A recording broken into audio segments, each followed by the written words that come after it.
বাংলাদেশ জাতীয়তাবাদী দল বিএনপি এবং জমিয়তুল উলামা ইসলাম বাংলাদেশের যৌথ মতবিনিময় সভা নির্বাচনকে কেন্দ্র করে, যেহেতু 12 ফেব্রুয়ারি ত্রয়োদশ জাতীয় সংসদ নির্বাচন, আমাদের বিএনপির সাথে আমাদের জোট হয়েছে এবং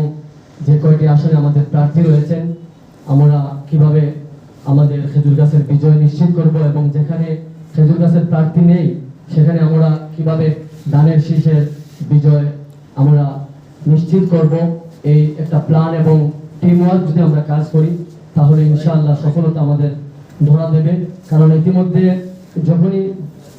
বিএনপির সাথে জমিয়তের জোট হয়েছে এবং সিলেটের যে একটি আসন আমরা পেয়েছি, এরপর থেকে বিভিন্ন দল আমাদের বিভিন্ন নেতা কর্মীকে বা আমাদের যে সমস্ত ভোটার রয়েছে আমাদেরকে বিভ্রান্ত করার চেষ্টা চলছে যে আপনাদের তো সিলেট এক আসন বা যে আসনে আমাদের প্রার্থী নেই, বোঝানো হচ্ছে এইভাবে যে আপনাদের তো এখানে কোনো নির্দিষ্ট প্রতীকও নেই, কোনো প্রার্থীও নেই। সুতরাং আমাদের অবস্থা অত্যন্ত ভালো। যারা নিজেদেরকে ভবিষ্যৎ বিরোধী দল মনে করছে বা সরকার গঠনের কথা তারা নিজে ভাবছে, এটা তাদের তরফ থেকে বলা হচ্ছে যে আপনাদের প্রার্থী নেই, আপনাদের প্রতীক নেই, সুতরাং আমাদের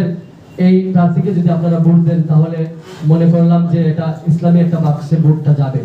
এরকম কোনো বিভ্রান্তিমূলক যাতে পরামর্শে বা দাওয়াতে যাতে আমরা পা না দিই, এই ফাঁদে পা না দিয়ে আমাদের যে দলের সাথে জোট হয়েছে এবং যে দলের প্রার্থী আমাদের যে আসনে আছেন ওই প্রার্থীর বিজয়ের জন্য আমরা যাতে সবাই